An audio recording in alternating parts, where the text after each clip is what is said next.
The new lithium ion battery is here. We're excited to get this thing unboxed and get it installed.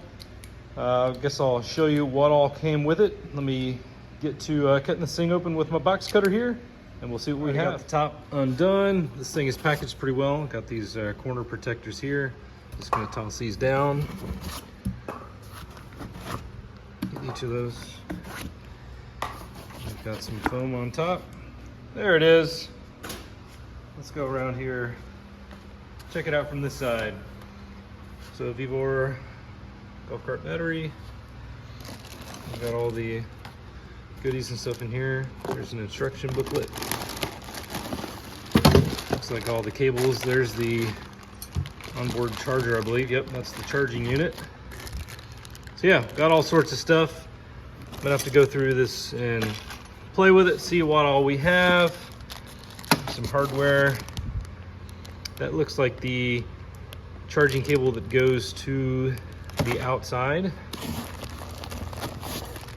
And I don't know what that is, can't really tell. But yeah, here's the unit itself. I'm excited to get it in there. It looks like it's gonna fit in the same area where my other batteries were without too much modification. So that's pretty good. Anyway, I'll get to unboxing this stuff and we'll see what we have. I have the cart in my shop now, and I'm gonna start taking out the batteries and all the stuff related with it. You can see right now it has a 51.1 volts of power. Really, as soon as I start using it, the thing drops like crazy. And I can't get more than maybe a mile of range, maybe a little more than that out of this. And with this new battery, I'm supposed to get almost 40 to 50. So we'll see. I'm a little concerned right now. I'm looking at the space that I have, and I'm kind of worried about that fitting in here because there's two frame rails on the golf cart.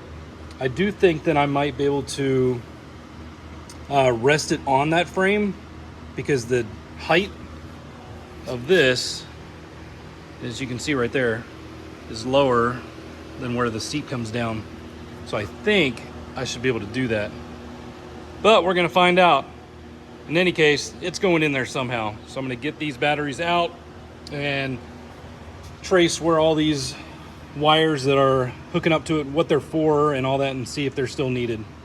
Let's get to it. The first thing that I need to do is remove the seat. It's gonna make it a lot easier.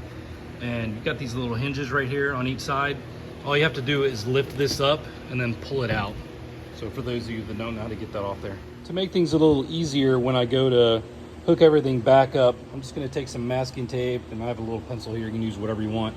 But I'm gonna label these things. So like this wire here, I know that it goes to the voltmeter. And so I'm just gonna label some of the stuff coming off so I know, whether it was positive, it was negative, what it went to. Should make things a lot easier. So my main negative wires are all right here. My main positive are all here. So it should pretty much stay in the same area, but I just want to be sure. All right, got some basic labeling down so I know what everything is. Just gonna make it a little easier for me to trace everything back. Shouldn't be much of a problem, but next thing I'm gonna do now is undo these batteries. Just gotta undo all the terminals. Let's zoom out a little bit. The batteries are wired in sequence, so we're just gonna disconnect all these cables going from one to the other, and then we'll take them out. I'm a little more than halfway done removing these cables. Just wanted you to see what it looks like. So I undid all those positive wires. They're kind of just hanging out down here now. And then the cables that went from one battery to the next in sequence, I started removing those. Got a couple of them down here. I still need to remove this from there, and then all the negative wires. And then I'll be ready to pull all these batteries out. All of the batteries are disconnected, and so now I can just start pulling these bad boys out. So I guess we'll start with what's closest to me. Pretty light. I mean, they're batteries, so they're heavy, but pretty light compared to most car batteries. You can see I have some wood down there to hold it all in place. Put these down. There we go. Although I will say the four of these together probably weigh more than this new battery, so that's good. We'll definitely save some weight. All right. Now we can see what we're working with here. I'm gonna have to figure out a way to get this bad boy to lay in here. I do think that it will sit on this frame. I'm gonna have to move these wires over on both sides, but I think it will rest on there. We're gonna find out though. Okay, all the wood and everything I had, well, except for that piece, is removed, but it's funny, you can see that the weight of the batteries actually warped this piece of wood. So I think what I'm gonna try and do is actually use the frame as you know, structure for this battery, because I don't want to have it just fall out of the bottom while I'm driving. I've measured the width and the height of this, and it is 1 foot wide by 9 inches tall. And I should have enough space if I mount it right here on this frame and come over into this area over here. I may have to get some angle iron or something like that, or just some metal strap, and kind of reinforce the one side where it's going to sit. And over here, I'm not sure if I'm just going to use some wood or if I want to go through the whole process of welding in a piece of metal to hold it, but I have not decided yet. Anyway, we'll see what I come up with here. I almost forgot that I need to find a place for the charger and the cable to mount. It's got these nice brackets here so I can mount it.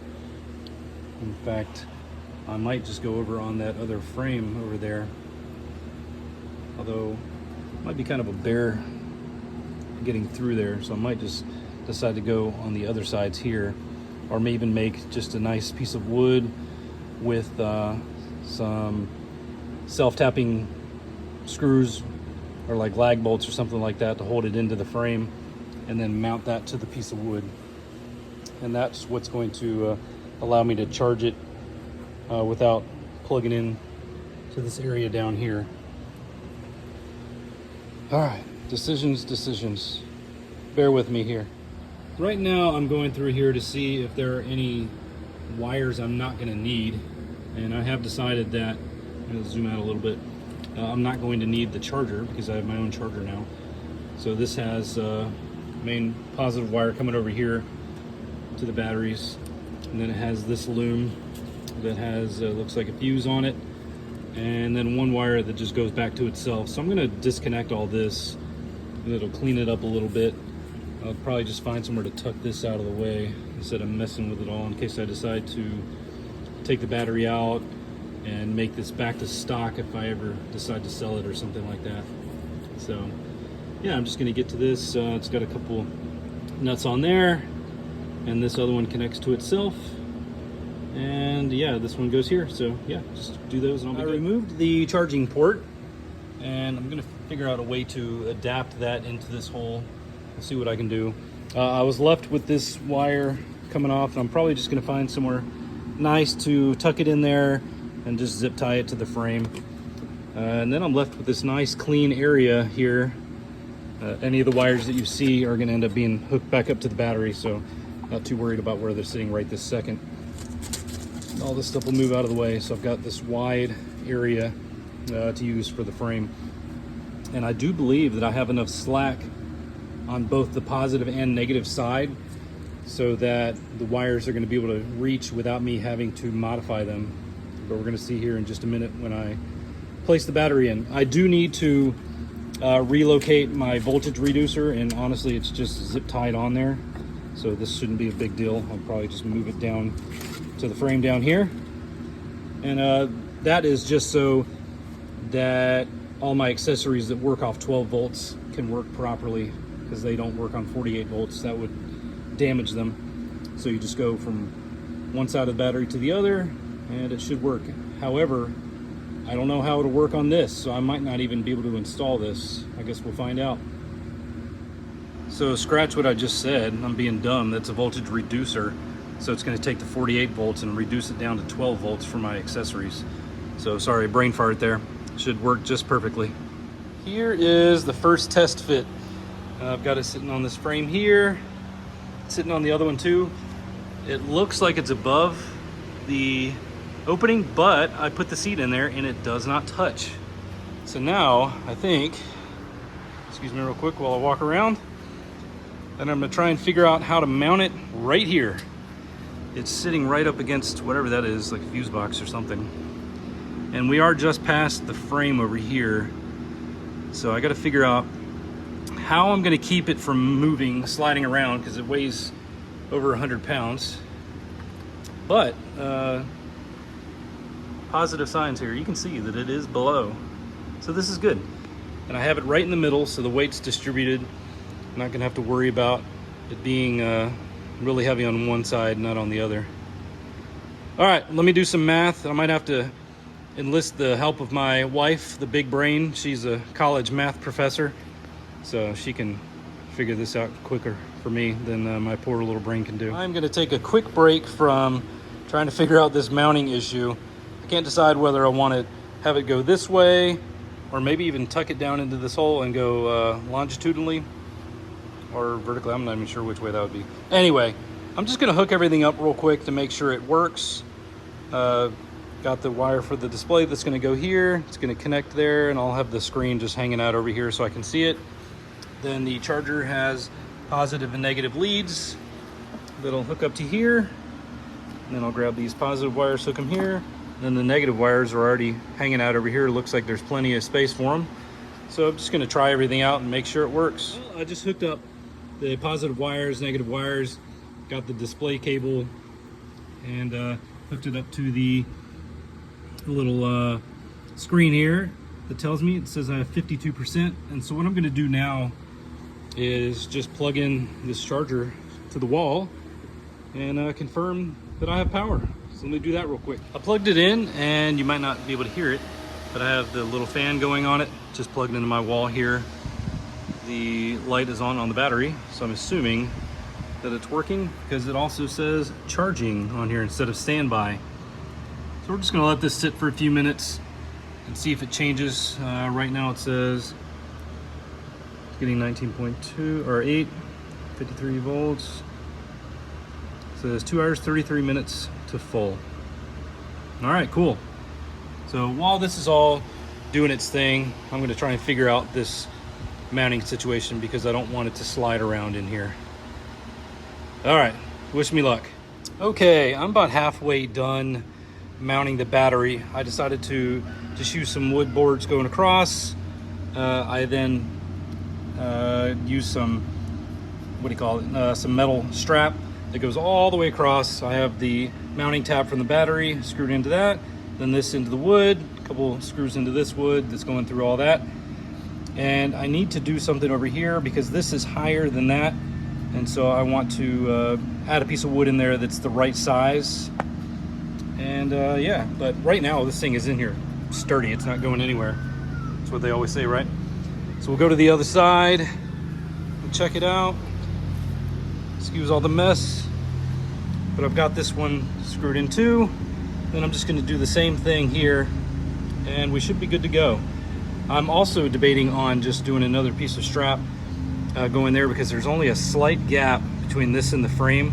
So I think the strap might be enough to go between them and make it so it's sitting flush.